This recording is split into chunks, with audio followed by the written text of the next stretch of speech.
সমগ্র মানব জাতিকে উদ্দেশ্য করে বলতেছি, আল্লাহকে তালাশ করো। কোরআন শরীফের মধ্যে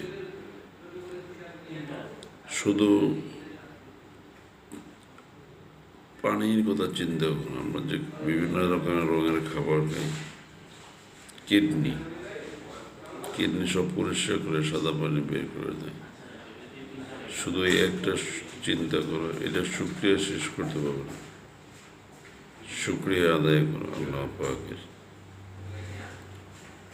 একটু কিডনি নিয়ে লেখাপড়া করো।